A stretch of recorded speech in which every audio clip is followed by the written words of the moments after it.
Hello dear friends, I am Sumit sir और मैं आज लेकर आया हूँ बीडब्ल्यू का लेक्चर नंबर 8। देखिए, बीडब्ल्यू के पिछले लेक्चर में हम लोगों ने टॉपिक शुरू किया था इलेक्ट्रोमैग्नेटिक इंडक्शन। ठीक, और मैंने आपको बताया था कि इलेक्ट्रोमैग्नेटिक इंडक्शन को अगर एक लाइन में परिभाषित करें तो बस यही परिभाषा होगी कि अगर किसी भी कुंडली से संबद्ध फ्लक्स में परिवर्तन किया जाए तो उस कुंडली में ईएमएफ प्रेरित होता है, तथा अगर वो कुंडली बंद हो तो उसमें धारा प्रवाहित होने लगती है, जिसे हम लोग प्रेरित धारा कहते हैं। ठीक, और इस घटना को हम लोग इलेक्ट्रोमैग्नेटिक इंडक्शन कहते हैं। ये आपको याद होगा। और मैंने आपको इस तरह से एक बना के फिगर बना के दिखाया था कि अगर ये कॉइल हो, ठीक है, मान लो ये कॉइल हो, और अगर इस मैग्नेट को हम लोग आगे पीछे करें ऐसे ऐसे, तो इसमें ईएमएफ इंड्यूस होगा, मतलब एक सिरा प्लस हो जाएगा, एक सिरा माइनस हो जाएगा। अब ये बदलता भी रहेगा, कोई अगर ये प्लस है और ये माइनस है तो हो सकता है ये प्लस हो जाए और ये माइनस हो जाए। अब ये सब मैं आपको समझाया था कि जब आप इधर पास लाएंगे तो क्या होगा, दूर ले जाएंगे तो क्या होगा। तो आप लोग अगर डायरेक्ट ये वीडियो देख रहे हैं तो बहुत समझ में आपको नहीं आएगा। आप लोग इसके पहले का वीडियो जरूर एक बार देख लीजिए। तो चलो, तो अगर हम इस मैग्नेट को पास लाएं चाहे दूर ले जाएं, तो यहाँ पे जो जो फ्लक्स इससे लिंक करेगा उस फ्लक्स में चेंज होगा, और जब उस फ्लक्स में चेंज होगा तो जाहिर सी बात है इसमें ईएमएफ इंड्यूस होगा। और अगर ये बंद हो, ऐसे अगर ये कुंडली बंद हो तो उसमें धारा का प्रवाह होने लगेगा, जिसे हम लोग प्रेरित धारा कहेंगे। ठीक है, तो चलिए वो सब तो हो गया था। अब आज का हेडिंग आपका ये रहेगा कि इंड्यूस्ड ईएमएफ के प्रकार। ठीक है, जो जो इसमें प्रेरित ईएमएफ पैदा हो रहा है, मतलब इसके सिरों पर, ये जो कुंडली है इसके सिरों पर जो विद्युत वाहक बल पैदा हो रहा है, जो धारा का प्रवाह करने लग रहा है, वो ईएमएफ कितने प्रकार का होता है। तो देखिए, ये जो ईएमएफ है ये होता है दो प्रकार का। नाम मैं लिख रहा हूँ। एक होता है dynamically induced EMF, dynamically induced EMF, और दूसरा होता है स्टैटिकली इंड्यूस्ड ईएमएफ। पहला होता है डायनेमिकली इंड्यूस्ड ईएमएफ, ठीक है, इसको हिंदी में कहेंगे गतिक प्रेरित ईएमएफ, प्रेरित विद्युत वाहक बल। ठीक है, गतिक प्रेरित विद्युत वाहक बल। और दूसरा होता है statically induced EMF, statically induced EMF यानी स्थैतिक प्रेरित विद्युत वाहक बल। ठीक है, स्थैतिक। तो ये दो तरह के ईएमएफ होते हैं, इंड्यूस्ड ईएमएफ। अब देखिए, ये जो डायनामिकली इंड्यूस्ड ईएमएफ है, पहले मैं आपको ये बताने जा रहा हूँ और तब मैं आपको स्टैटिकली इंड्यूस्ड ईएमएफ बताऊंगा। तो चलिए देखिए, डायनामिकली इंड्यूस्ड ईएमएफ क्या होता है। इस इंड्यूस्ड ईएमएफ में हमारा जो कंडक्टर होता है, कंडक्टर यानी वही कॉइल, जो कंडक्टर होता है वो गतिमान रहता है, और जो मैग्नेटिक फील्ड होता है वो स्थिर होता है। मेरे कहने का मतलब यह है कि जैसे मैं आपको इससे ये समझा रहा हूँ कि मान लो कि हम लोग इस कंडक्टर को ही आगे, इस मैग्नेट को स्थिर रखें, मतलब ये फील्ड जो है वो स्थिर रहे, और इस कॉइल को ही आगे पीछे करें, तो भी तो इसमें ईएमएफ इंड्यूस होगा। तो अब जो ईएमएफ इंड्यूस होगा उसको हम कहेंगे डायनेमिकली इंड्यूस्ड ईएमएफ। यानी डायनेमिकली इंड्यूस्ड ईएमएफ की परिभाषा क्या होती है, ये आप अपने नोट्स में क्या लिखेंगे, तो अपने नोट में लिखिएगा कि जब कंडक्टर गतिमान हो और फील्ड स्थिर हो तो कंडक्टर में प्रेरित होने वाले ईएमएफ को हम लोग डायनेमिकली इंड्यूस्ड ईएमएफ कहते हैं। लिख लोगे ना, तो ये आपका डिफिनीशन हो गया। ठीक है, फील्ड स्थिर, कंडक्टर गतिमान। ठीक है, तो ये मैं आपको अभी समझाऊंगा कि इसका डेरिवेशन कराऊंगा कि कितना वोल्ट ईएमएफ पैदा होगा। ठीक है, उसका मैं भी डेरिवेशन कराऊंगा। तो ये तो हो गया डिफिनीशन।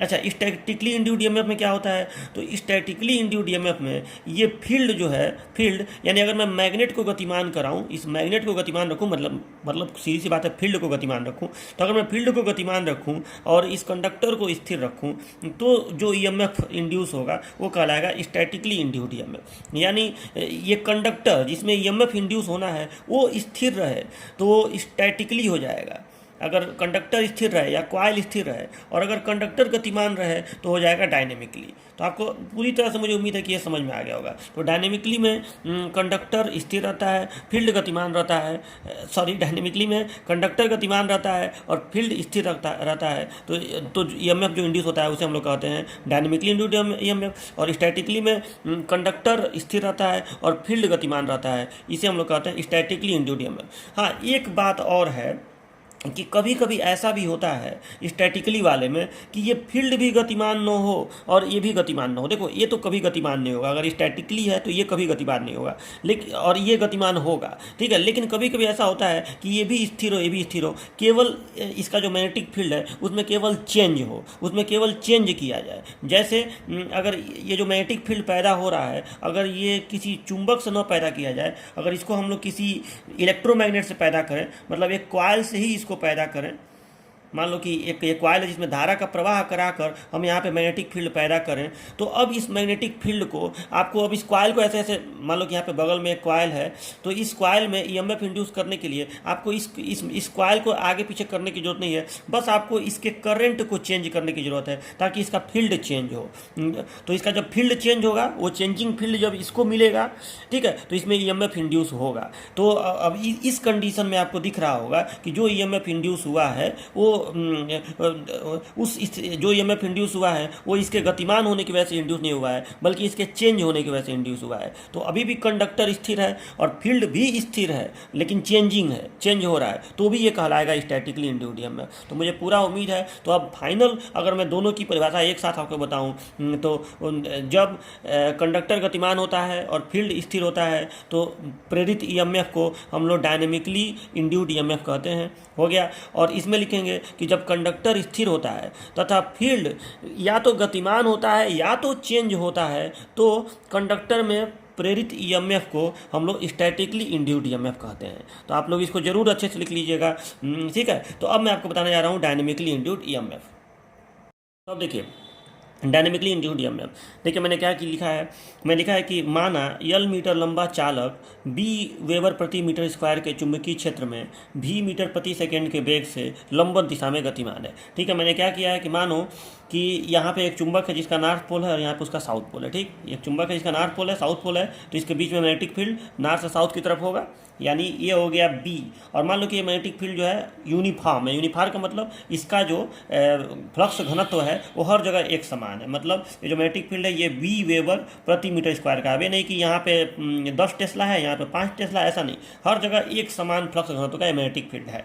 चलो मान लो इसको, ये नॉर्थ है, ये साउथ है, और एक समान मैग्नेटिक फील्ड है, यहाँ पे B वेबर प्रति मीटर स्क्वायर का है। और इसमें एक कोई चालक है जो V मीटर पर, मैंने अभी बताया कि मैं आपको डायनेमिकली इंड्यूस्ड ईएमएफ पढ़ाने जा रहा हूँ, यानी मैं फील्ड को स्थिर रखूंगा और कंडक्टर को गतिमान करूंगा। तो मान लो कि कोई चालक है जो V मीटर प्रति सेकंड के वेग से गतिमान है। ठीक है, तो मैं एक चालक यहाँ पे बना रहा हूँ, और सुनिए मैं चालक को ऐसे दिखा रहा हूँ, जैसे यहाँ नॉर्थ है, यहाँ साउथ है, तो ये जैसे मान लो कि मेरा पेन एक चालक, ये जो मार्कर है एक चालक है, तो अगर मान लो कि यहाँ पे नॉर्थ है, यहाँ पे साउथ है, और ये ऐसे गतिमान है, ऐसे, ठीक है, ऐसे इधर से इधर गतिमान है, तो आपको केवल चालक का ये दिखेगा ना, ऊपर वाला हिस्सा। तो मैं इसको दिखा रहा हूँ कि यहाँ पे ये चालक है, जिसको मैं ऐसे गोला करके ऐसे दिखा रहा हूँ। ठीक है, कि ये चालक है जो गतिमान है, और ये गतिमान किस दिशा में है, इस क्षेत्र के लंबवत दिशा में। मतलब क्षेत्र उधर से इधर है तो चालक ऐसे गतिमान है लंबवत दिशा में। मान लो ये क्षेत्र है, ये B है और ये चालक का V है, तो ये 90 का कोण हो गया ना। ठीक है, तो इस तरह से ये गतिमान है।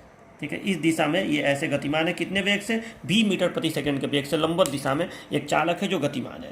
तो अब आपको बताना है कि क्या, मान लो कि अगर ये चालक चुंबकीय क्षेत्र में गतिमान रहे, मान लो कि ऐसे गतिमान इधर हुआ, ठीक है, तो अब आपको ये बताना है कि क्या इसके सिरों पर ईएमएफ आएगा, मतलब क्या एक सिरा प्लस और दूसरा सिरा माइनस होगा, ये उल्टा भी हो सकता है, क्या इधर प्लस या इधर माइनस होगा, वो किधर प्लस किधर माइनस होगा, वो अभी बात की बात है, वो मैं आपको बताऊँगा। बस आपको ये बताना है कि क्या इसमें ईएमएफ इंड्यूस होगा, और अगर होगा तो कितना होगा। ठीक है, उसका फार्मूला बताना है और कौन सा होगा। तो जाहिर सी बात है, यहाँ अगर ईएमएफ इंड्यूस होगा तो कहलाएगा डायनेमिकली इंड्यूस्ड ईएमएफ। ठीक है, क्योंकि यहाँ पे फील्ड स्थिर है और कंडक्टर गतिमान है, और ईएमएफ इंड्यूस होगा ही होगा। क्यों होगा, क्योंकि देखिए जब ये चालक इस फील्ड को कट कर रहा है, देखो फील्ड को कट करना यानी जो फील्ड इसको मिल रहा है, जो फ्लक्स इसको मिल रहा है, उसमें परिवर्तन हो रहा है। ठीक है, जितना फ्लक्स ये कट करेगा उतना ही फ्लक्स का परिवर्तन होगा। ठीक है, तो इसलिए यहाँ पे आपका ईएमएफ इंड्यूस होगा ही होगा इसके सिरों पर। और अगर आप इस कंडक्टर को, अगर ये जो कंडक्टर है इसके सिरों को अगर बाहर से ऐसे तार से जोड़ दें तो इसमें धारा भी प्रवाहित होने लगेगी। लेकिन अभी हमें केवल ईएमएफ की बात करनी है, धारा तो प्रवाहित होगा ही अगर आप इसको शॉर्ट कर दें तो चलो, तो यहाँ पे ईएमएफ इंड्यूस होगा और ये डायनेमिकली इंड्यूस्ड ईएमएफ कहलाएगा। अच्छा, आप एक कंडक्टर के जगह पे यहाँ पे कॉइल भी ले सकते हैं, मतलब देखो समझने के लिए एक कंडक्टर पे सही रहता है समझना, ठीक है, लेकिन आप यहाँ पे कॉइल भी ले सकते हैं, मतलब आप कई तारों का ऐसे फेरा भी इस्तेमाल कर सकते हैं। ठीक है, लेकिन यहाँ पर मैं एक कंडक्टर पर आपको समझा रहा हूँ। तो अब देखिए, तो मान लो कि यहाँ पे नॉर्थ है, यहाँ पे साउथ है, और यहाँ पे ये कंडक्टर है, उसको ऐसे ऐसे करके दिखाया हूँ। ये समझ लीजिएगा कि ये कंडक्टर का टॉप व्यू है, प्लान है उसका, और फिर ये v वेग से इधर गतिमान है। तो यहाँ पे लिखा हूँ यल मीटर, और इसकी लंबाई यल है, ठीक है, इस कंडक्टर की लंबाई यल है। तो माना यल मीटर लंबा चालक v वेबर प्रति मीटर स्क्वायर के चुंबकीय क्षेत्र में v मीटर प्रति सेकेंड के वेग से लंबवत दिशा में गतिमान है। चलो इसको गतिमान करो। तो अब आप ये गतिमान हो गया, तो आपको ये बताना है कि मैं मान रहा हूँ कि यहाँ पे लिख रहा हूँ कि यदि या इफ कंडक्टर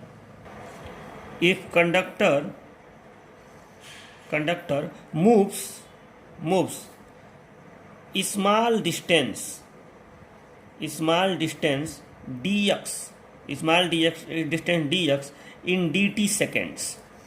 मैं ये कह रहा हूँ कि अगर कंडक्टर dt सेकेंड में एक छोटा सा दूरी dx, मान लो कि कंडक्टर ऐसे गतिमान हुआ, तो ठीक है, तो अगर कंडक्टर गतिमान हुआ तो अब मैं ये मान रहा हूँ कि dt सेकेंड में अगर ये dx दूरी इधर चला, ठीक है, मान लो कि यहाँ से ये कंडक्टर यहाँ उठ के आएगा ना, ठीक है, ये ऐसे है और यहाँ पे कंडक्टर है, तो यहाँ से उठ के यहाँ आया, तो मान लो कि ये dx दूरी चला dt सेकेंड में, बहुत छोटा सा समय है, बहुत छोटा सा दूरी है, ठीक है। तो आपको तो उस स्थिति में जब dt सेकेंड में dx दूरी चला है तो कितना एरिया एक कवर किया है, ठीक है, इसको हम लिखेंगे then area swept by conductor,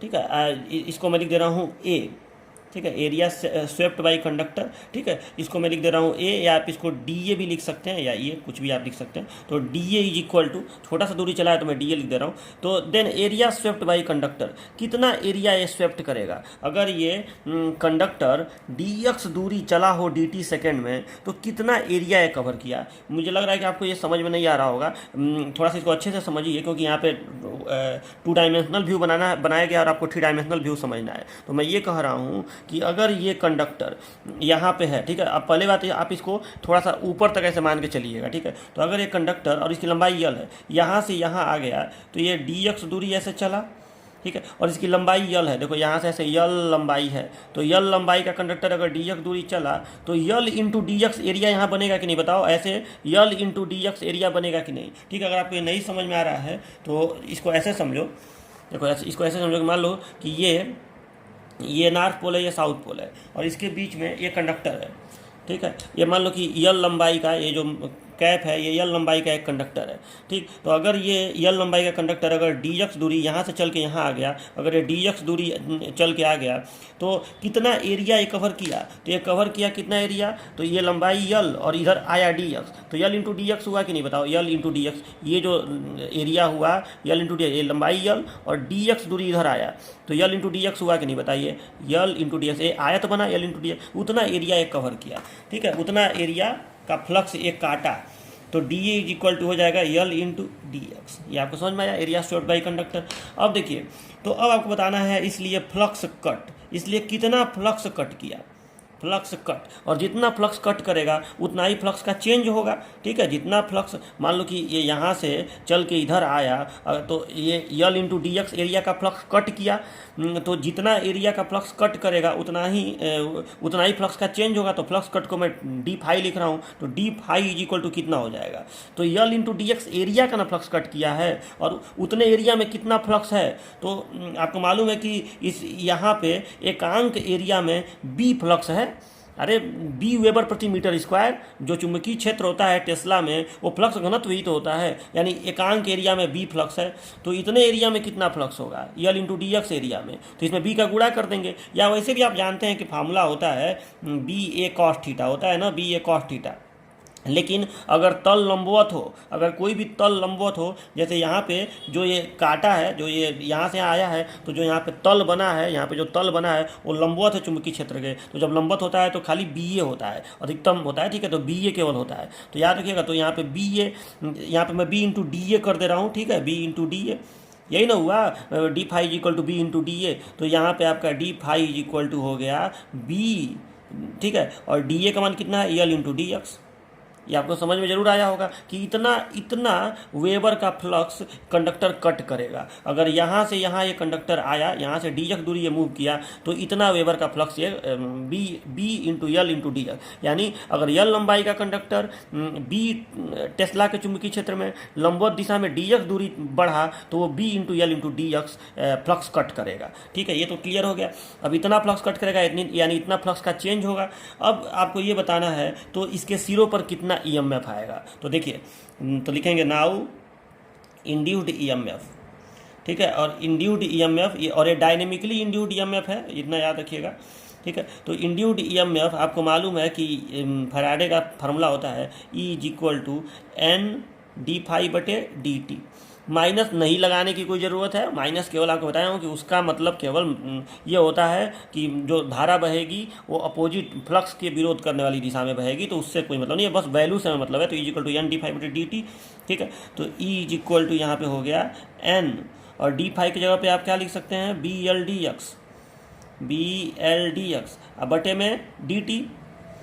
ठीक है, और ये बताओ अब जैसा ध्यान से एक बात बताओ, ये डी एक्स बटे डी टी क्या होगा? डी एक्स बटे डी टी को आप क्या कहेंगे ये बताओ। अगर ये कंडक्टर, मैं पहले यहाँ पे लिखा हूँ कि if conductor moves small distance D x in D T second, मतलब ये जो डी एक्स दूरी चला है ये डी टी सेकेंड में चला है, और आप डी एक्स बटे डी टी कर रहे हैं, यानी कहीं ना कहीं आप डिस्टेंस अपॉन टाइम कर रहे हैं कि नहीं, distance upon time. D T second में जो डी एक्स दूरी चला है तो डिस्टेंस अपॉन टाइम, तो ये उसकी वेलोसिटी होगी कि नहीं। अरे v बराबर डी एक्स बटे डी टी होता है, वेग बराबर दूरी बटे चाल मीटर प्रति सेकेंड होता है ना, वेग बराबर दूरी बटे समय मीटर प्रति सेकेंड, यही तो होता है। तो यहाँ पे कहीं ना कहीं डी एक्स बटे डी टी क्या होगा, ये होगा आपका v वेलोसिटी ऑफ कंडक्टर, जितने वेग से मूव किया है। तो E इज इक्वल टू आ गया एन बी एल भी आ गया, और यहाँ पे चूंकि एन का मान 1 है, चूंकि एक ही तार में लिया हूँ ना, एक ही कंडक्टर लिया हूँ, तो चूंकि एन बराबर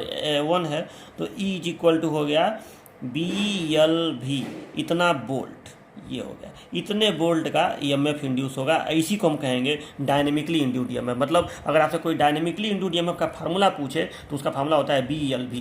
ठीक है, आप तीनों का गुणा कर दीजिए। बी का मतलब जिस चुंबकीय क्षेत्र में कंडक्टर मूव कर रहा है उस कंडक्टर के लेंथ का, उस कंडक्टर के वेलोसिटी का, तो जितने इन तीनों का गुणा कर देंगे तो वोल्ट में आपका उत्तर आ जाएगा कि कितना वोल्ट, मतलब इस कंडक्टर के सिरों पर कितना वोल्ट ईएमएफ इंड्यूस होगा, इसके तारों के, इसके सिरों पर, अगर ये फील्ड में गतिमान है तब। तो इसी को हम कहेंगे डायनेमिकली इंड्यूस्ड ईएमएफ। ठीक है, अब एक बात और कि मान लो कि अगर ये कंडक्टर, एक कंडीशन ये बता रहा हूँ कि अगर एक कंडक्टर सपोर्टेड लंबवत दिशा में गतिमान हो, ठीक है, सपोर्टेड ये तिरछा गतिमान हो, मान लो कि ये क्षेत्र से ऐसे गतिमान हो, इसीलिए मैंने यहाँ पे थोड़ा सा जगह छोड़ा हुआ है, मैं इसका फिगर यहाँ पे आपको बना के दिखा रहा हूँ। ठीक है, मान लो कि यहाँ पे नॉर्थ पोल है, यहाँ पे साउथ पोल है, तो एक यहाँ पे नॉर्थ है, यहाँ पे साउथ है, और ये फील्ड में जल्दी बना दूँ इसमें। ठीक है, तो ये फील्ड दिखा दिया मैंने। चलो, ये नॉर्थ पोल, ये साउथ पोल, और यहाँ पे मान लो कि कंडक्टर इस दिशा में गतिमान हो, मान लो कि ये जो कंडक्टर है ये ऐसे गतिमान हो इस दिशा में। ठीक, अगर इस दिशा में गतिमान हो मतलब इस फील्ड से, फील्ड का डायरेक्शन ये है, ठीक है, तो फील्ड से अगर ये थीटा एंगल बना रहा हो, थीटा एंगल बनाते हुए गतिमान हो, तो उस कंडीशन में ये भी है, ठीक है, ये भी है, तो उस कंडीशन में इस सूत्र में क्या कोई चेंज होगा, इस BLV में तो चेंज होगा, क्योंकि यहाँ पे भी जो है वो केवल लंबवत दिशा का वेग होता है, ये लंबवत दिशा का वेग था ना, तो अगर आप लंबवत दिशा का यहाँ वेग निकालें, मतलब इस वेग का अगर आप घटक देखो, इस दिशा में वेग, अगर इस दिशा में वेग भी है तो इस दिशा में वेग कितना हो जाएगा, अगर इसका एंगल थीटा है यहाँ से, तो ठीक है, तो जाहिर सी बात है अगर भी इधर है तिरछा तो इधर का भी cos थीटा होगा, भी cos थीटा, और इधर का होगा भी sin थीटा, ये sin थीटा होगा, और ये होगा भी cos थीटा। आप सही से लिख दीजिएगा, देखिए थोड़ा सा मेरा मार्कर मोटा हो जाता है ना, तो सही से लिखा नहीं पाता है, तो आप सही से लिखिएगा। तो ये हो गया भी sin थीटा, और इधर का घटक हो गया भी cos थीटा, ठीक है, इधर का घटक भी cos थीटा, और ये हो गया भी। तो अगर तिरछा दिशा में गतिमान है, मतलब क्षेत्र से अगर थीटा कोण बनाते हुए गतिमान है, तो उस कंडीशन में इस सूत्र में BL भी sin थीटा हो जाएगा। तो यहाँ इस बात को लिखेंगे, इसके बाद यहाँ लिखेंगे कि यदि,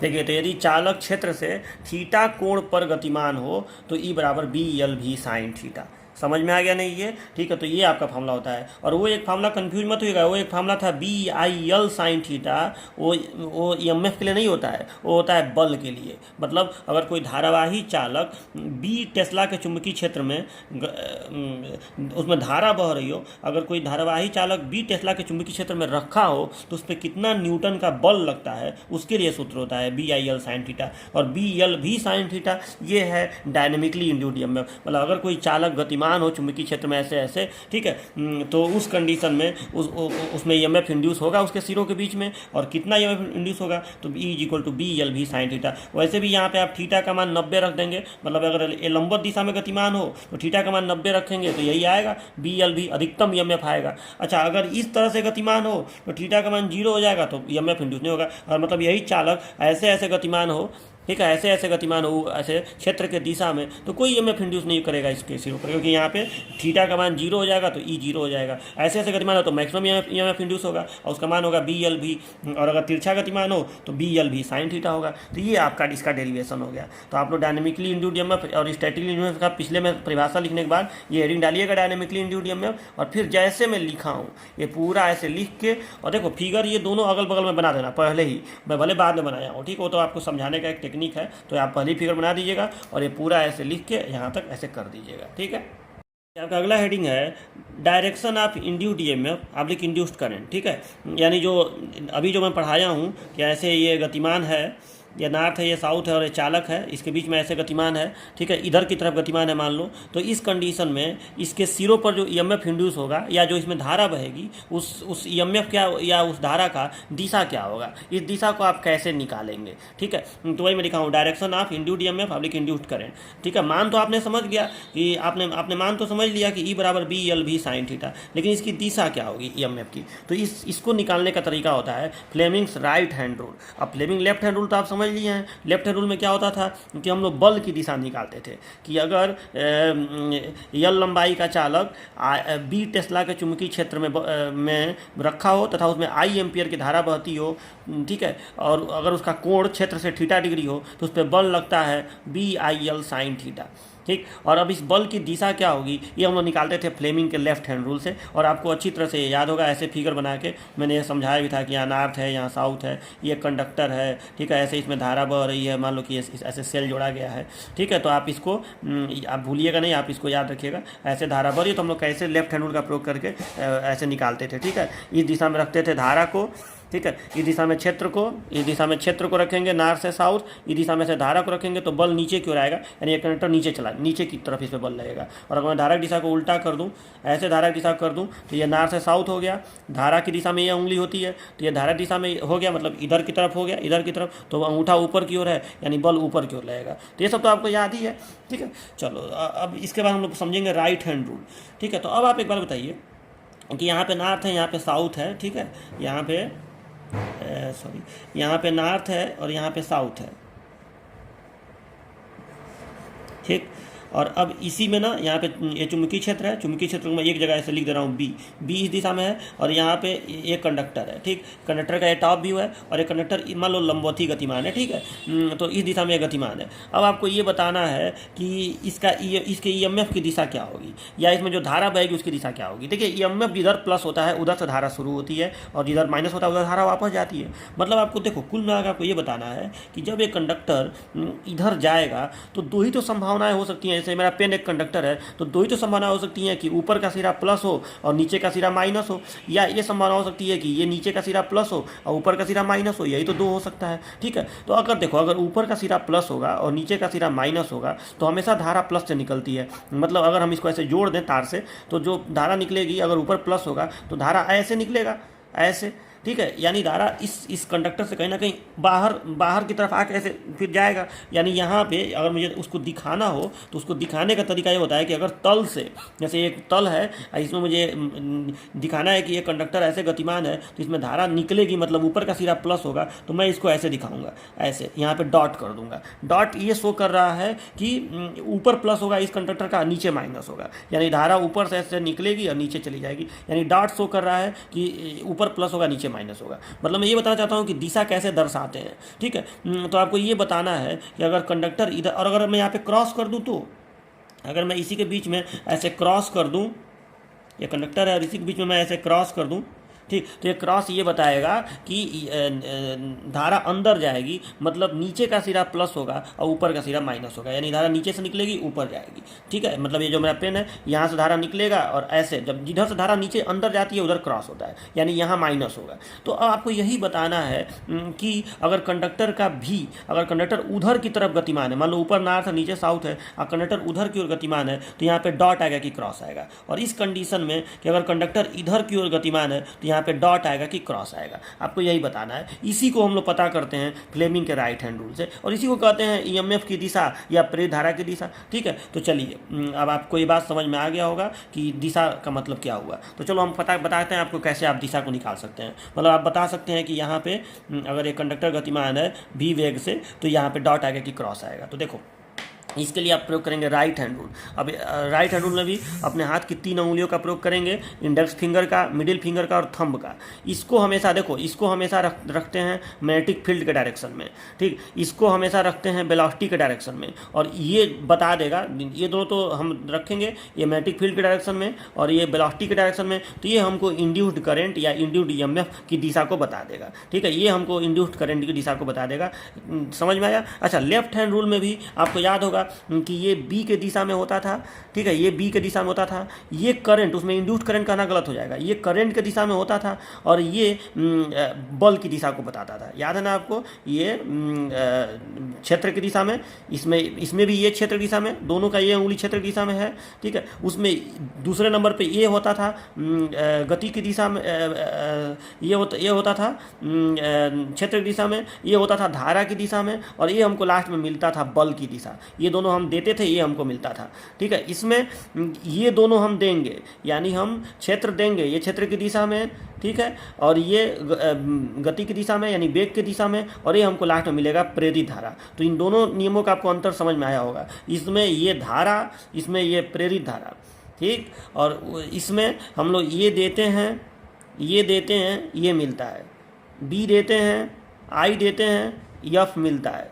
इसमें हम लोग बी देते हैं, भी देते हैं और हमें आई मिलता है, इंड्यूस्ड करंट लेकिन। ठीक है, तो ये चलो, तो अब इस तरह से हम लोग निकालेंगे। तो देखो मैं यहाँ पे कैसे निकाल के आपको दिखा रहा हूँ। जैसे यही जो मैं फिगर बनाया हूँ, इसी का मुझे पता करना है कि यहाँ पे क्रॉस आएगा कि डॉट आएगा, मतलब धारा ऊपर से ऐसे ऊपर से निकलेगी कि ऊपर से प्रवेश करेगी, ये हमको पता करना है। तो देखो जो नियम मैं बताऊँ वही करिए। तो हम लोग क्या करेंगे, सबसे पहले यहाँ देखिए कि हम लोग सबसे पहले इस नॉर्थ से साउथ की तरफ, मतलब इस बी की दिशा में इस उंगली को करेंगे। तो चलो मैंने कर दिया, थोड़ा सा ना मेरे लिए उल्टा पड़ रहा है, मैं उधर से मुझे करना पड़ रहा है। ठीक है, थोड़ा सा मैं इधर शिफ्ट हो जा रहा हूँ। देखिए, तो हम इस उंगली को नॉर्थ से साउथ की तरफ कर देंगे। ओके,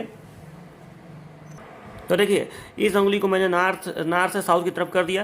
क्षेत्र नॉर्थ से साउथ की तरफ है, ध्यान से आप देखिए, ये जो उंगली है इसका क्षेत्र नॉर्थ से साउथ की तरफ है। ओके, बी की तरफ है, ये जो उंगली है, ठीक है, ये इस उंगली का, ठीक है, इधर की तरफ है। और मुझे अंगूठा किधर रखना है, अंगूठा मुझे रखना है भी के दिशा में। तो अंगूठा को मैं भी के दिशा में कर दिया।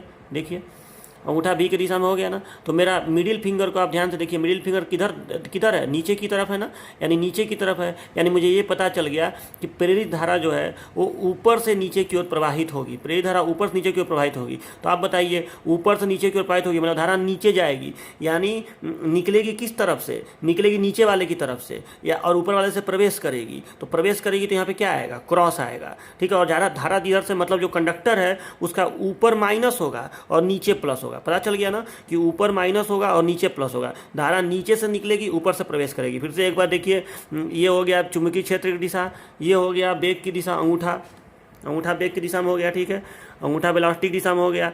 तो ये जो मेरा मिडिल फिंगर है वो किसकी दिशा में हो गया, ये हो गया आपका प्रेरित धारा की दिशा में। ठीक है, और अगर मैं इस वेग को उधर की तरफ कर दूं, अगर मैं इस वेलोसिटी को उधर की तरफ कर दूं, तब देखिए तो यहाँ पे ये बी की दिशा में ये उंगली, और अब वेलोसिटी उधर की तरफ हो गया, तो अंगूठा वेलोसिटी की दिशा में। तो मेरा ये उंगली किधर है, तो ये उंगली है मेरा ऊपर की ओर, यानी अब धारा ऊपर से नीचे से ऊपर आएगा। ठीक है, तो नीचे से ऊपर आएगा तो ऊपर वाले से ही तो निकलेगा, यानी यहाँ पे डॉट बनेगा और ऊपर प्लस होगा। ठीक है, अब ऊपर प्लस होगा और नीचे माइनस होगा, ऊपर वाले से ऐसे धारा निकलेगा। तो आपको जरूर समझ में आ गया होगा फ्लेमिंग राइट हैंड रूल। यानी जब कंडक्टर उधर की ओर गतिमान है, तो यहाँ पे बन रहा है क्या, क्रॉस, यहाँ पे क्रॉस बन रहा है। और जब कंडक्टर इधर गतिमान होगा इधर की तरफ तो यहाँ पे बनेगा डॉट। ठीक है, तो ये आपको समझ में आ गया। ठीक है, तो इस तरह से आपको फ्लेमिंग का राइट हैंड रूल ये होता है। ठीक है, तो आप इसको अपने कॉपी पर बहुत ज़्यादा इसमें तामझाम नहीं करना है, आप बस इसको लिख के दर्शा देंगे। तो देखिए, अब इसको दर्शाने के लिए फ्लेमिंग के राइट हैंड रूल को या में पूछा जाए अगर आपसे, तो आप इस तरह का एक फिगर बनाइएगा। देखिए, नॉर्थ इधर और साउथ इधर मैं इसलिए दिखाया हूँ ताकि मैं अपने हाथ को ऐसे आराम से दिखा सकूँ, बस उसके लिए। ठीक है, उधर दिखाऊंगा तो थोड़ा सा उल्टा करना पड़ता है। ठीक है, तो अब देखिए, तो यहाँ पे इधर नॉर्थ है इधर साउथ है, तो जाहिर सी बात है ये क्षेत्र की दिशा हो गई नॉर्थ से साउथ की तरफ। और अब कंडक्टर इस तरह जैसे यहाँ नॉर्थ है, इस तरह से ये फिगर है कि यहाँ नॉर्थ है यहाँ साउथ है, और ये तिरछा भले दिखाया गया, आप इसको ऐसे मान के चलिए कि ऐसे ये कंडक्टर है। ठीक है, और यहाँ पे मैं भी ऊपर दिखाया हूँ, मतलब ये कंडक्टर ऐसे गतिमान में कराया हूँ चुंबकीय क्षेत्र के लंबवत। ठीक है, ऐसे ऊपर ला रहा हूँ। जब मैं ऐसे ऊपर लाऊंगा तो बताइए, नॉर्थ से साउथ, ठीक है, और गति दिशा ऊपर, तो उंगली किधर है, मिडिल फिंगर इधर की तरफ, यानी यहाँ से धारा निकलेगा। ठीक है, यानी यहाँ से करंट, जो इंड्यूस्ड करंट प्रवाहित होगा वो ऐसे प्रवाहित होगा, यानी यहाँ पे प्लस आएगा और यहाँ पे माइनस आएगा, तो इंड्यूस्ड करंट ऐसे प्रवाहित होगा। पता चल गया इंड्यूस्ड करंट की दिशा।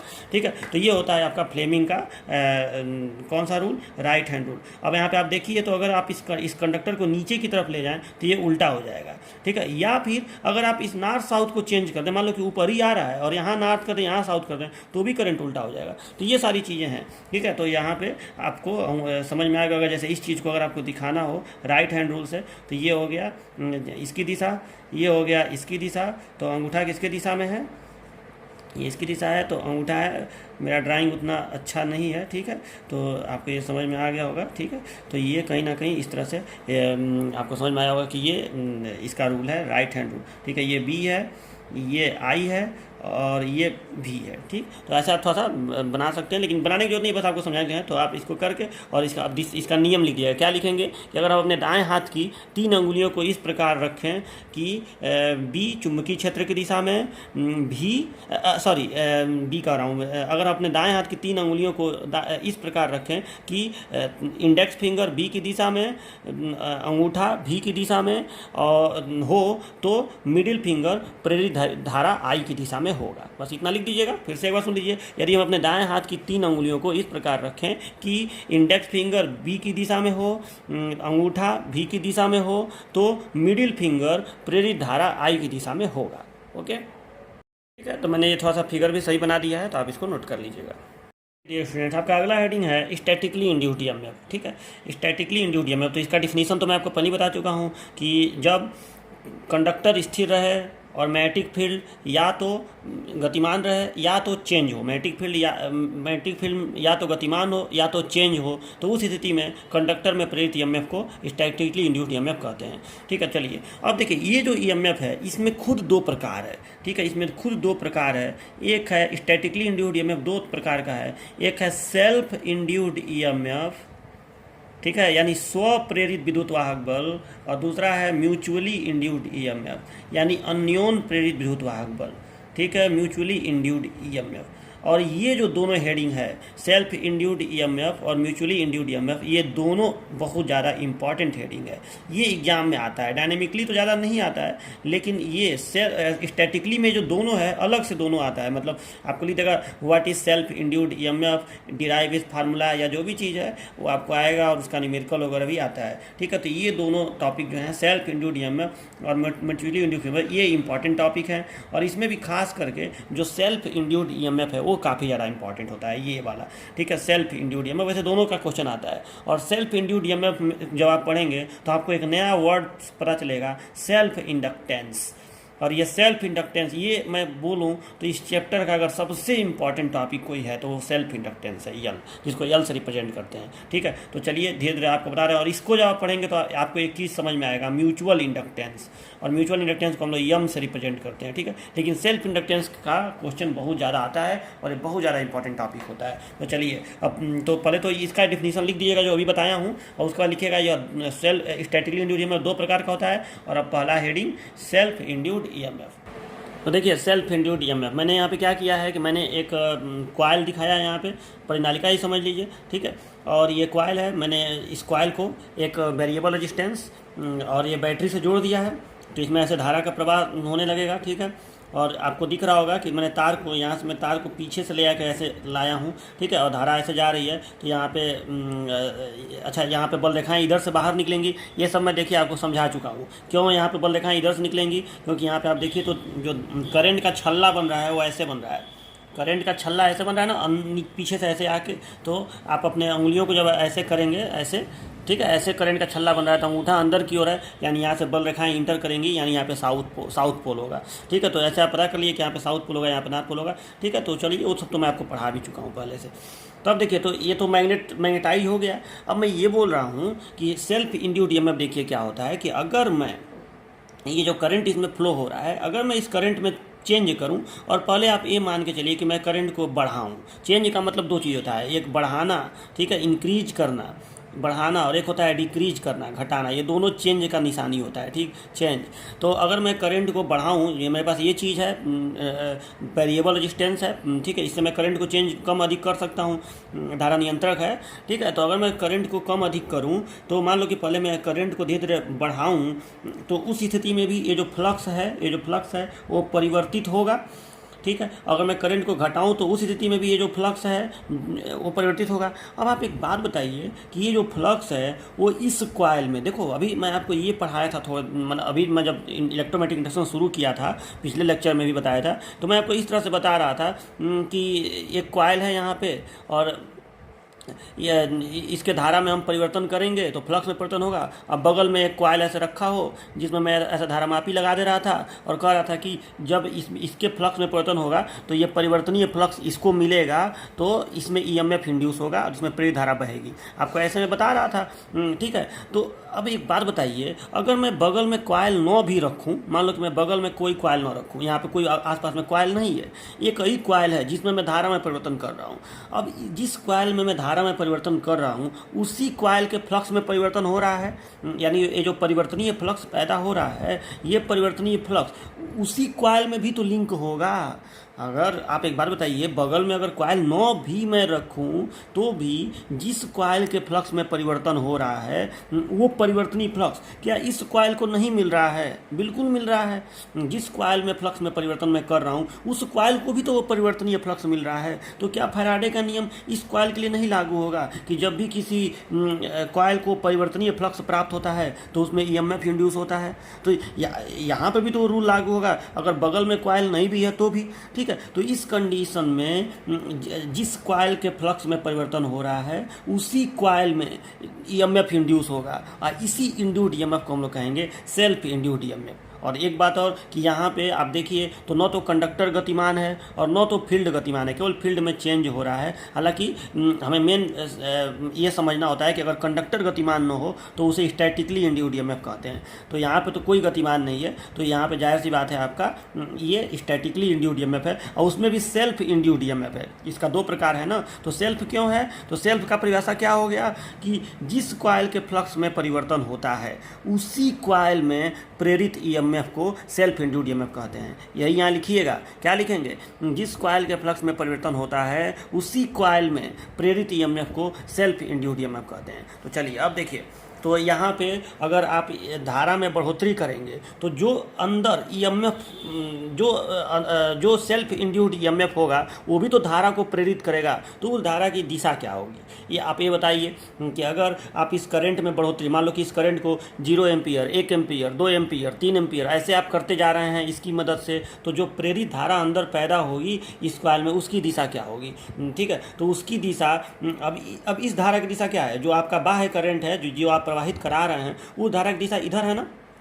अरे ऐसे है, ऐसे धारा चल रही है कि नहीं, मतलब मैं उसको ऐसे दिखाया हूँ कि ऐसे धारा मतलब इधर से इधर धारा बढ़ती जा रही है, ऐसे ऐसे ऐसे ऐसे ऐसे ऐसे। ठीक है, तो धारा की दिशा इधर है, तो जो प्रेरित धारा की दिशा होगी ना, आप धारा में बढ़ोतरी कर रहे हैं ना, तो लेंज का नियम भी तो आप लगाइए कि अगर आप धारा में बढ़ोतरी कर रहे हैं तो जो प्रेरित धारा होगी वो हमेशा इसका विरोध करेगी। ठीक है, तो प्रेरित धारा इस दिशा में प्रवाहित होगी। ठीक है, तो अगर आप इसमें इंक्रीज कर रहे हैं, अगर आप इस करंट में इंक्रीज कर रहे हैं तो ये होगा direction of induced current, direction of induced current when flux is increasing, अगर आप फ्लक्स इंक्रीज करेंगे तो ये होगा direction of induced current. Flux increase करने का मतलब धारा यहाँ से आप बढ़ा रहे हैं, ठीक है। तो अब यहाँ पे मान लो कि आपने धारा प्रवाहित कराया 1 एम्पीयर, 2 एम्पीयर, 3 एम्पीयर, तो जो भी धारा प्रेरित अंदर होगी उसकी दिशा इधर होगी। मतलब आप धारा भले इधर प्रवाहित करा रहे हैं, प्रेरित धारा इस दिशा में प्रवाहित होगा। मतलब प्रेरित धारा ऐसे ऐसे, जो अंदर धारा प्रेरित होगी वो ऐसे ऐसे प्रवाहित होगी, ऐसे ऐसे। हाँ, अब आप कहेंगे सर तो ये धारा खत्म नहीं हो जाना चाहिए, जो इधर से जा रहा है वो खत्म नहीं होगा, ठीक है, वो खत्म नहीं होगा। हाँ, इसमें ये जरूर होगा कि ये जो धारा इसमें ऐसे फ्लो होगी वो परिणामी धारा होगी। मतलब जो धारा आप जितना धारा देने की इस बैटरी की क्षमता है, उस धारा में से ये जो प्रेरित धारा है वो घट जाएगा, और जो परिणामी धारा आएगा, जो नेट करंट आएगा, वो नेट करंट यहाँ प्रवाहित होगा, ठीक है। हालांकि उसकी दिशा इधर ही होगी, क्योंकि देखो बैटरी जो है यहाँ लगा हुआ है, तो बैटरी के प्लस से ही धारा निकल के माइनस पे आएगी। लेकिन ये जो धारा प्रवाहित होगी, इस धारा में से कहीं ना कहीं ये प्रेरित धारा घट जाएगा। मतलब मैं ऐसे बोलूँ कि अगर प्रेरित धारा सपोज डेट, मान लो कि ये धारा I1 है और प्रेरित धारा मान लो I2 है, तो जो धारा यहाँ नेट करंट जो प्रवाहित होगा I नेट, वो दोनों का डिफरेंस होगा I1 माइनस I2, ठीक है। ये चीज़ आपका होगा, ठीक है। तो ये नेट करंट इसमें प्रवाहित होगा। तो आपको मेन ये बात समझना है कि अगर फ्लक्स इंक्रीज करेगा, मतलब आप धारा में बढ़ोतरी करेंगे, तो इंड्यूस्ड करंट इधर प्रवाहित होगा। लेकिन परिवर्तन आप ऐसे भी तो कर सकते हैं कि आप जो ये धारा प्रवाहित करा रहे हैं इस दिशा में, उस धारा को आप कम करिए, मतलब उसको 5 एम्पीयर, 4 एम्पीयर, 3 एम्पीयर ऐसे करिए। तो उस कंडीशन में जो प्रेरित धारा प्रवाहित होगी वो ऐसे प्रवाहित होगी। मतलब आप धारा को ऐसे ही प्रवाहित करा रहे हैं, लेकिन उसमें कमी कर रहे हैं। ये बात को समझिए, धारा को आप इसी से प्रवाहित करा रहे हैं, लेकिन उसमें कमी कर रहे हैं, यानी फ्लक्स में कमी कर रहे हैं। तो जब आप फ्लक्स में कमी करेंगे तो उस कंडीशन में जो प्रेरित धारा होगी वो उसी दिशा में प्रवाहित होगी, ठीक है, जिस दिशा में, मतलब क्योंकि इसका काम क्या है, प्रेरित धारा हमेशा फ्लक्स के परिवर्तन का विरोध करती है। यही तो लेंज का नियम है कि अपनी दिशा ऐसे रखेगी कि वो फ्लक्स के परिवर्तन का विरोध करे। तो यहाँ पे जब धारा में आप बढ़ोतरी किए हैं तो फ्लक्स में बढ़ोतरी हो रहा है, तो फ्लक्स को घटाने के लिए ये उल्टा दिशा में धारा को प्रवाहित कराएगा। लेकिन अब यहाँ पे जो धारा प्रेरित हुई है वो धारा में कमी करने की वजह से प्रेरित हुई है। तो धारा में कमी का विरोध करने के लिए ये धारा को बढ़ाने की कोशिश करेगा या फ्लक्स को बढ़ाने की कोशिश करेगा। मतलब उसी दिशा में, जिस दिशा में ये धारा बह रही है, उसी दिशा में प्रेरित धारा की भी दिशा होगी। यानी ये हो जाएगा direction of induced current, direction of induced current when flux is decreasing, when flux is decreasing, when flux is decreasing। ये आपको बिल्कुल समझ में आया होगा, when flux is decreasing, ठीक है। स्पेलिंग देख लीजिएगा, DECRE, decreasing, DECREASING, ठीक है, व्हेन फ्लक्स इज डिक्रीजिंग। तो ये आपको समझ में आ गया होगा कि इंड्यूस्ड करंट की दिशा इधर की तरफ होगी। जब मतलब अब इस स्थिति में जो I नेट प्रवाहित होगा वो I1 प्लस I2 होगा। ये आपको समझ में आया होगा, ठीक है। मतलब प्रेरित धारा और जो धारा यहाँ से भरी वो दोनों जुड़ने लगेंगे, ठीक है। तो ये आपको समझ में आया ना। सेल्फ इंड्यूस्ड ईएमएफ क्या होता है, तो यही होता है सेल्फ इंड्यूस्ड ईएमएफ। और इसका फार्मूला क्या हो जाएगा, तो इसका फार्मूला वही होगा। अगर मैं सेल्फ इंड्यूस्ड ईएमएफ को EL से दिखाऊं, इसको ऐसे ही दिखाया जाता है, यल एक सिंबल इसके लिए भी यूज किया जाता है। तो अगर मैं इसको EL से दिखाऊं तो सूत्र वही होगा, N, जहाँ पे N इसका फेरों की संख्या है, N d∅/dt। क्योंकि ये जो ईएमएफ है वो कोई ऐसा थोड़ी कोई अलग ईएमएफ है, जो फ्लक्स इसको मिल रहा है परिवर्तनीय फ्लक्स, उसी में वो प्रेरित हो रहा है, ठीक है। तो ये परिवर्तनीय फ्लक्स हो गया, फ्लक्स परिवर्तन की दर हो गया, और इसके फेरों की संख्या हो गई, जिस कुंडली में फ्लक्स पैदा हुआ है उसके फेरों की संख्या। तो सेल्फ इंड्यूस्ड ईएमएफ EL बराबर हो गया N d∅/dt, ठीक है, सेल्फ इंड्यूस्ड ईएमएफ। तो आप अपने नोट्स में ये सेल्फ इंड्यूस्ड ईएमएफ हेडिंग डाल के, और फिर मैं जो परिभाषा बताया था कि जिस कुंडली में फ्लक्स में परिवर्तन होता है उसी कुंडली में प्रेरित ईएमएफ को सेल्फ इंड्यूस्ड ईएमएफ कहते हैं। फिर आप ये करके और बस फिगर बना के ये फार्मूला लिख लीजिएगा, ठीक है। तो ये हो गया सेल्फ इंड्यूस्ड ईएमएफ। और अब देखिए इसी सेल्फ इंड्यूस्ड ईएमएफ से रिलेटेड एक हेडिंग होता है जिसको कहते हैं सेल्फ इंडक्टेंस, यानी स्वप्रेरकत्व। और ये बहुत ज़्यादा इंपॉर्टेंट हेडिंग होता है, स्वप्रेरकत्व। तो इसको मैं अलग हेडिंग में लिखवाऊंगा, स्वप्रेरकत्व क्या होता है। पहले मैं इस हेडिंग को कंप्लीट कर दूं, मतलब मैं म्यूचुअली भी बता दूं, म्यूचुअली इंड्यूस्ड ईएमएफ, तब मैं सेल्फ इंडक्टेंस और म्यूचुअल इंडक्टेंस ये दोनों हेडिंग पढ़ाऊंगा, ठीक है। स्वप्रेरकत्व, और हल्का सा मैं इंट्रोडक्शन के रूप में भी इसको डिटेल में मैं बताऊँगा, लेकिन हल्का सा मैं आपको बता रहा हूँ कि यहाँ पर आप देखिए, ताकि मुझे जब मैं समझाऊँ तो मुझे उतना समझाने में मेरे लिए आसानी हो। तो इसलिए मैं हल्का सा आपको इंट्रोडक्शन इसका दे रहा हूँ कि आप देखिए, तो कहीं ना कहीं जब भी इस कॉइल के फ्लक्स में परिवर्तन हो रहा है, ठीक है। जब भी इस कॉइल के फ्लक्स में परिवर्तन यानी धारा में परिवर्तन, तो जब भी इस कॉइल के करंट में चेंज हो रहा है तो उस स्थिति में जो इंड्यूस्ड करंट है या जो इंड्यूस्ड ईएमएफ है वो उस धारा में चेंज का विरोध कर रहा है। ध्यान से समझ लीजिए, उस धारा में चेंज का विरोध कर रहा है, ठीक है। अगर मैं यहाँ पे धारा में चेंज न करूँ, मान लो कि 5 एम्पीयर धारा प्रोवाइड करके छोड़ दूँ, तो क्या उस समय ये इंड्यूस्ड करंट आएगा? बिल्कुल नहीं आएगा, वो खत्म ही हो जाएगा। अगर मैं धारा में चेंज करना खत्म कर दूँ, इसको मैं फिक्स रूप से एक जगह लगा के छोड़ दूँ, तो कोई यहाँ पे इंड्यूस्ड करंट आई नहीं करेगा, क्योंकि फ्लक्स में चेंज नहीं होगा तो जाहिर सी बात है इसमें कोई ईएमएफ नहीं आएगा, ठीक है। क्योंकि आपको मालूम है कि जब तक फ्लक्स में चेंज होता है तभी ईएमएफ आता है, ठीक है। तो यहाँ पे कोई ईएमएफ नहीं आएगा, और कोई ईएमएफ नहीं आएगा तो फ्लक्स में चेंज होने का विरोध भी नहीं होगा। यानी जब भी किसी कुंडली की धारा में परिवर्तन होता है तो उस कुंडली में जो सेल्फ इंड्यूस्ड ईएमएफ होता है उसमें परिवर्तन का विरोध करता है। और यही गुण जो है कि कुंडली में धारा के परिवर्तन के विरोध का गुण, मतलब कोई एक ऐसा सामान है, कोई ऐसा एक राशि है, एक ऐसी क्वांटिटी है जो नहीं चाह रहा है कि इसमें धारा में परिवर्तन हो, उसी क्वांटिटी को, उसी प्रॉपर्टी को हम लोग कहते हैं सेल्फ इंडक्टेंस। तो हल्का सा मैं इसका इंट्रोडक्शन अभी दिया हूँ। अब इस प्रॉपर्टी को हम कैसे मेजर करेंगे, इसका फार्मूला क्या होगा, ये सब मैं आपको नेक्स्ट टर्न पे बताऊंगा, ठीक है। तो मतलब जब भी आएगा, अभी तो देखिए आज ही होता है बता दूं। तो अभी देखिए अगला है आपका म्यूचुअली इंड्यूस्ड ईएमएफ। तो ये अगला हेडिंग है म्यूचुअली इंड्यूस्ड ईएमएफ, ठीक है। सेल्फ स्टैटिकली इंड्यूस्ड ईएमएफ में दो है ना, तो दूसरा है म्यूचुअली इंड्यूस्ड ईएमएफ। तो जो म्यूचुअली इंड्यूस्ड ईएमएफ है इसमें क्या होता है, इसमें ये होता है कि ये जो कॉइल है जिसमें हम लोग फ्लक्स पैदा कर रहे हैं, ठीक है, ये जो कॉइल है इसमें हम फ्लक्स पैदा कर रहे हैं और इसके पास में मान लो एक और कॉइल रखा है, ठीक है। अभी इस सेल्फ वाले में पास में कोई कॉइल नहीं था, इसमें मान लो पास में एक और कॉइल रखा है। तो जाहिर सी बात है अगर बहुत पास में रखा है तो इसका फ्लक्स जो उत्पन्न होगा उसमें से पूरा फ्लक्स तो नहीं, लेकिन कुछ फ्लक्स जरूर है जो इसमें भी पहुंच जाएगा। हो सकता है कुछ फ्लक्स एयर में लीक कर जाए, लेकिन कुछ ना कुछ फ्लक्स होगा जिसको हम लोग कहते हैं म्यूचुअल फ्लक्स, ठीक है, म्यूचुअल फ्लक्स। तो जो फ्लक्स इसमें भी है और इसमें भी है उसी को म्यूचुअल माने जो दोनों में कॉमन हो, ठीक है। तो कुछ फ्लक्स ऐसा होगा जो इसमें भी पहुँच जाएगा। अब मान लो कि यहाँ पर हम फिर वेरिएबल रेजिस्टेंस लगाए हैं, अगर हम इसके करंट में चेंज करें तो इसके फ्लक्स में परिवर्तन होगा। तो जो भी फ्लक्स इसको मिलेगा, इस सेकेंड कॉइल को जो भी फ्लक्स इसको मिलेगा उसके फ्लक्स में भी चेंज होगा, ठीक है। तो अगर इसको चेंजिंग फ्लक्स मिलेगा तो फिर फैराडे का नियम कि अगर यहाँ पे एक कुंडली है, भले ये पास में रखी है, अगर एक कुंडली है इसको चेंजिंग फ्लक्स मिल रहा है तो जाहिर सी बात है इसमें ईएमएफ इंड्यूस हो जाएगा, इसके इन दोनों तारों के बीच में ईएमएफ आ जाएगा। अगर ये 60 है तो इसमें धारा बनने लगेगी। तो ये अब इसी ईएमएफ को हम लोग कहते हैं म्यूचुअली इंड्यूस्ड ईएमएफ, ठीक है। तो और एक बात और, म्यूचुअली वाले में भी इसमें सेल्फ इंड्यूस्ड ईएमएफ पैदा होगा, ऐसा नहीं है इसमें, क्योंकि इसमें फ्लक्स पैदा हुआ है और वो चेंजिंग फ्लक्स इसको तो मिलेगा ही, इसको भी मिलेगा। तो इसमें जो पैदा होगा, जिस कुंडली में फ्लक्स उत्पन्न हुआ है उसी कुंडली में जो ईएमएफ प्रेरित होगा उसको हम कहेंगे सेल्फ इंड्यूस्ड ईएमएफ, और पास रखे किसी अन्य कुंडली में जो होगा उसको कहेंगे म्यूचुअली इंड्यूस्ड ईएमएफ। हालांकि ये हेडिंग म्यूचुअली का है तो इसमें हम सेल्फ की बात नहीं करेंगे, लेकिन ऐसा नहीं है, इसमें भी सेल्फ वाला भी पैदा होगा, ठीक है, लेकिन इसमें हम केवल म्यूचुअली वाले को ही दिखाएंगे,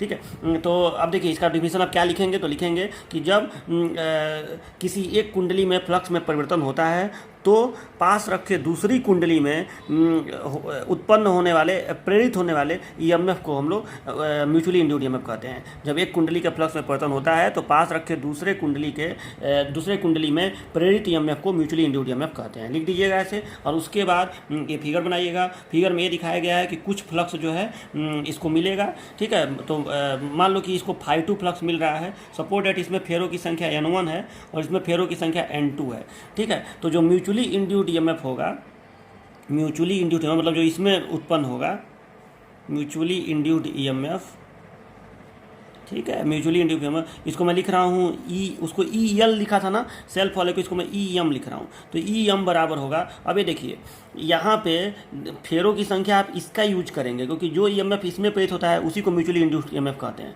तो आप यहाँ पे प्रयोग करेंगे N2 d∅2 बटे dt, ये ध्यान रखिएगा, N2 d∅2 बटे dt, मतलब जो फ्लक्स इसको मिला है, ठीक है। मान लो इसमें ∅1 फ्लक्स पैदा हुआ है, मान लो कि 100 मिली वेबर पैदा हुआ है और उसमें से 70 मिली वेबर इसको मिल रहा है, तो 70 ही मिली वेबर की वजह से ना यहाँ पे म्यूचुअल इंड्यूस्ड ईएमएफ आएगा, ठीक है। भले वो 100 पैदा कर रहा है, जितना चेंजिंग फ्लक्स इसको मिलेगा उतने ही की वजह से तो पैदा होगा। तो EM = N2 d∅2 बटे dt, ये हो गया म्यूचुअली इंड्यूस्ड ईएमएफ का फार्मूला। तो बस आपको ये याद रखना है। और इसके वजह से भी एक टर्म पैदा होगा म्यूचुअल इंडक्टेंस, जो मैं आपको अलग से हेडिंग में पढ़ाऊंगा। तो आपको जरूर समझ में आ गया होगा what is mutually induced EMF, ठीक है। तो ये भी हेडिंग अपने लिख के, परिभाषा लिख के, फिगर बना के और ये लिख लीजिएगा। इसमें ज़रा सा डायरेक्शन की भी बात कर लेते हैं कि डायरेक्शन इसमें किधर किधर होगा। तो ये बताइए कि जो प्रेरित धारा इसमें पैदा होगी उसका डायरेक्शन किधर होगा। तो सेम वही बात है जो पहले वाले में था कि इसमें प्रेरित धारा जो पैदा होगी, इसमें तो धारा के साथ जब इधर प्लस इधर माइनस है तो फिक्स है कि ऐसे ही धारा इसमें बहेगी। ये मेन करंट है जो मुख्य धारा इसमें प्रवाहित हो रही है, ठीक है, इस कुंडली का इंड्यूस करंट नहीं, मुख्य करंट, ठीक है। तो ये जो धारा प्रवाहित हो रही है उसकी दिशा तो इधर है। अब इस धारा को अगर आप चेंज करें, चेंज मतलब बढ़ाएं और घटाएं, तो अगर आप इसमें बढ़ोतरी करें, अगर आप इसमें वृद्धि करें, वृद्धि मतलब 0 1 2 3 4 5 ऐसे करें, तो इसमें जो प्रेरित धारा पैदा होगी तो इसमें अब जो फ्लक्स, अगर आप धारा में वृद्धि करेंगे तो इसके फ्लक्स में वृद्धि होगा, तो इसके भी फ्लक्स में वृद्धि होगा, और इसके फ्लक्स में वृद्धि होगा तो धारा फ्लक्स में कमी करना चाहेगी तो अपने दिशा को ऐसे कर लेगी, मतलब इसके अपोजिट दिशा में ऐसे। मतलब ये हो गया direction of induced current when flux is increasing, direction of induced current when flux is increasing, induced current when flux is increasing, ठीक है। और अब देखिए, तो अगर आप इसके धारा तो ऐसे ही प्रवाहित हो रही है, दिशा तो सेम है, लेकिन अगर आप इसमें कमी करें, अगर आप इसमें कमी करें तो उस कंडीशन में इसमें जो अभी मतलब कमी का मतलब 5 4 3 2 1 ऐसे धारा को प्रवाहित करें तो जो फ्लक्स पैदा होगा उसमें भी कमी होगा, तो इसमें भी जो फ्लक्स पहुँचेगा उसमें भी कमी होगा। तो ये चेंजिंग फ्लक्स, अब ये चेंजिंग फ्लक्स कम हो रहा है, तो कम हो रहा है तो उस फ्लक्स को सपोर्ट करने के लिए ये इसी के दिशा में, जिस दिशा में ये धारा बह रही थी उसी दिशा में धारा को फ्लो कराएगा। मतलब ये तब हो जाएगा direction of induced current when flux is decreasing, direction of induced current when flux is decreasing, when flux is decreasing, समझ में आ गया ना। तो ये हो गया आपका व्हेन फ्लक्स इज डिक्रीजिंग। तो अब देखिए, तो यहाँ पे आप ध्यान से देखिए, तो खाली हम धारा के मान में परिवर्तन को करके, मतलब कभी धारा के मान को वृद्धि करके, कभी धारा के मान को कमी करके यहाँ की दिशा को चेंज कर ले रहे हैं। हम यहाँ पे मतलब पास में एक दूसरी कुंडली रखी है और उसमें जो धारा प्रेरित हो रही है उसकी दिशा को कंट्रोल कर ले रहे हैं केवल यहाँ से, और यहाँ दिशा बदल नहीं रहे हैं, यहाँ केवल हम मान में वृद्धि कर रहे हैं और कमी कर रहे हैं, तो यहाँ पर दिशा चेंज हो रही है, ठीक है। और एक बात याद रखिएगा, अगर बैटरी का प्लस इधर हो और माइनस इधर हो तो आप अच्छी तरह से ये बता सकते हैं कि तब प्रेरित धारा की दिशा क्या होगी। अगर इधर बैटरी का प्लस हो जाए और इधर माइनस हो जाए तो धारा इसमें ऐसे बहेगी। तो अब इस दिशा में अगर आप धारा में वृद्धि करेंगे तो इसमें प्रेरित धारा ऐसे बहेगी उल्टा दिशा में, और अगर आप इस दिशा में धारा में कमी करेंगे, इस दिशा में धारा में कमी करेंगे तो उसी दिशा में धारा प्रेरित होगी इस वाले में। तो ऐसे आप धारा की दिशा को बड़े आराम से पता कर सकते हैं, ठीक है। तो ये हो गया आपका म्यूचुअली इंड्यूस्ड ईएमएफ। का अगला हेडिंग है सेल्फ इंडक्टेंस, और इस चैप्टर का, इलेक्ट्रोमैग्नेटिक इंडक्शन चैप्टर का अगर सबसे ज़्यादा इंपॉर्टेंट कोई हेडिंग है तो वो है सेल्फ इंडक्टेंस। और ये हेडिंग बहुत ज़्यादा इंपॉर्टेंट है और बच्चे इसको लेकर बहुत ज़्यादा कंफ्यूज रहते हैं, और ये फ्यूचर के लिए भी बहुत ज़्यादा इंपॉर्टेंट है, नेक्स्ट सेमेस्टर्स के लिए बहुत ज़्यादा इंपॉर्टेंट है। और मैं आपको सीनियर्स को भी पढ़ाता हूँ तो मैं ये देखता हूँ कि इस हेडिंग को लेकर बच्चे बहुत ज़्यादा कंफ्यूज रहते हैं, ठीक है। सेल्फ इंडक्टेंस को बोलचाल की भाषा में केवल इंडक्टेंस भी हम लोग बोलते हैं, ठीक है। अगर कहीं लिखा हो कि इस कॉइल का इंडक्टेंस इतना है, मतलब वो सेल्फ इंडक्टेंस की ही बात की जाती है, ठीक है। म्यूचुअल होगा तो उसको साफ बोलेंगे कि म्यूचुअल इंडक्टेंस है, लेकिन केवल अगर इंडक्टेंस बोला जाए तो मतलब सेल्फ इंडक्टेंस। तो आपको ये हेडिंग अच्छे से समझना है, लंबा हेडिंग है, तो ऐसा मैं करता हूँ कि इसको मैं नेक्स्ट टर्न पे यहीं से मैं शुरुआत करूँगा, ठीक है। तो मिलते हैं नेक्स्ट लेक्चर में और यहीं से शुरुआत करेंगे, सेल्फ इंडक्टेंस पढ़ेंगे। एक लेक्चर तो पूरा इसमें जाएगा सेल्फ इंडक्टेंस में, ठीक है। म्यूचुअल इंडक्टेंस में उतना समय नहीं लगता है, लेकिन सेल्फ इंडक्टेंस में लगता है। और अब सेल्फ इंडक्टेंस हो जाएगा, म्यूचुअल इंडक्टेंस हो जाएगा, तो उसके बाद आपको पढ़ना रहेगा एक हेडिंग है इंडक्टर। और जब इंडक्टर आप पढ़ लेंगे तो इंडक्टर का सीरीज और पैरेलल, जैसे प्रतिरोध का होता है ना वैसे इंडक्टर का होता है, तो इसका आपको सीरीज और पैरेलल पढ़ना रहेगा, सीरीज और पैरेलल। और फिर इंडक्टर में एनर्जी जो स्टोर होता है उसका सूत्र पढ़ना पड़ेगा, और फिर rise and DK of current, rise and DK of current in inductor. यही 3-4 हेडिंग अब बचेगा इसके बाद, तो अभी इसको कराना है। मतलब मुझे लगता है कि 3-4 लेक्चर अभी लगेगा इस चैप्टर में, ठीक है। लेकिन काफ़ी इंपॉर्टेंट चैप्टर है, आपका ये बेसिक क्लियर हो जाएगा तो आने वाले समय में जब आप एसी वगैरह पढ़ेंगे तो बहुत जल्दी जल्दी आप उसको कैचअप करते जाएंगे। तो चलिए मिलते हैं नेक्स्ट लेक्चर में, तब तक के लिए बाय बाय।